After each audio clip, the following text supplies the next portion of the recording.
Ayan, hello everyone! Kunting pakilala lang po, I'm Annalyn Cayaw, all the way from Cavite.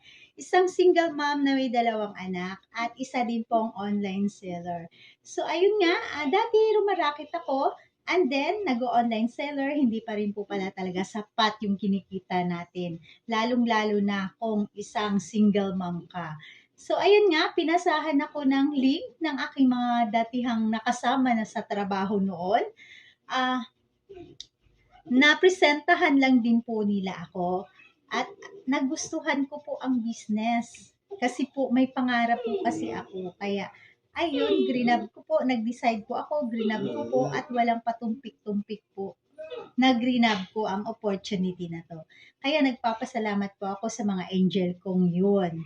Okay po, hindi naman po ang buhay ko ang ating pinag-uusapan dito, okay? So dadalhin ko na lang po kayo sa napakagandang ah, negosyo ngayong taon na to, okay po? So ayan, welcome po sa ating Entrep Hub. Okay? Na-establish po ito si Entrep Hub noong November 11, 2011 po. Okay? Sa pagmamay-ari po ng napaka-humble na Pinoy po siya, pinaka-humble na President CEO Emmanuel Pascual. He is an accountant by profession at dati po siyang nagtatrabaho sa Bangko Sentral ng Pilipinas by 14 years. 14 years po. So, ayan. Of course, sa legalities naman po natin, legal, moral, ethical. Okay? Registered po tayo dyan sa SEC, Security Exchange Commission, and BSP, Bangko Sentral ng Pilipinas, dahil meron po tayong remittance. Okay po, so ano po ba ang main product ng Entrep Hub? Okay? Ang main product po ng Entrep Hub, mga mom and sir, ay e-cash system or electronic cash. Okay po? Makikita po ito sa ating Play Store.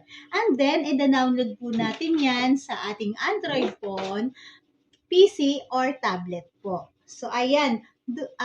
Ito po ay napaka-social at trending na online business po ngayong taon na to. Okay? So, ano po ba ang meron si eCash? So, magkakaroon po tayo dyan ng ticketing, ma'am. Okay? Sa ating ticketing, syempre, meron po tayong domestic and international, mga ma'am and sir. Okay, unahin natin po ang domestic.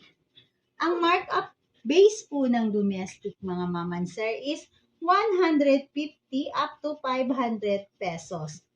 So, ayan. So, sinagad na natin ang markup natin na 500. Okay po?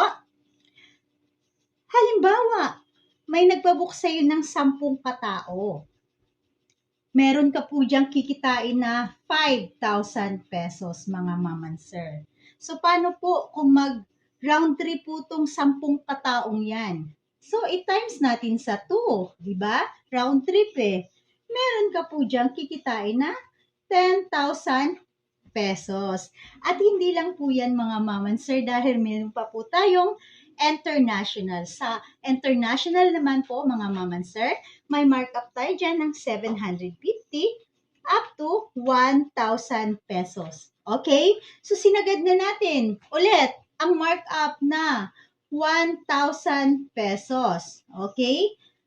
Ulit, may nagpabook sa'yo ng 10 katao. Okay? May kikitain ka po dyan na 10,000 pesos, mga ma'am and sir.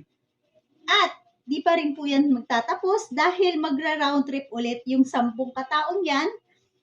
I-times po natin sa 2 round trip. Meron ka po dyan kikitain na 20,000 pesos. Ganyan po kalupit ang ating kitaan sa ticketing, mga ma'am and sir. Ay, hindi lang po yan, mga ma'am and sir.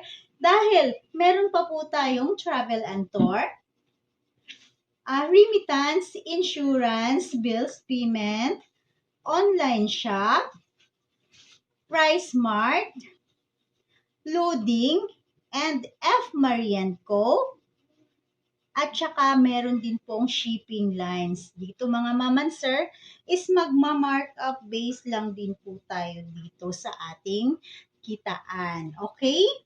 At syempre po, dahil negosyo po ang ating pinag-uusapan, of course, may kapital. Tama?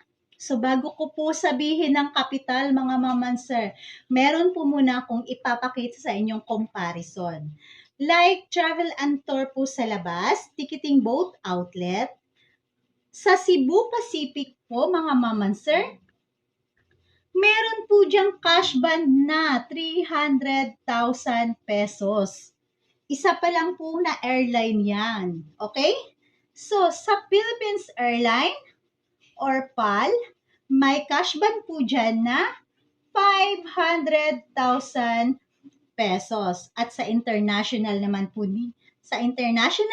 po, sa Cathay Pacific, may cash band po dyan na 800,000 pesos. Ganyan po kalaki ang cash band. The total is 1.6 million po ang kailangan po nating ipalabas dito. Okay? Million po. So, kung meron ka pong ganyan kalaki, meron ka pong ganyang milyon, good for you dahil ako po, wala po ako niyan. Versus po, kay Entrep Hub for only 18,998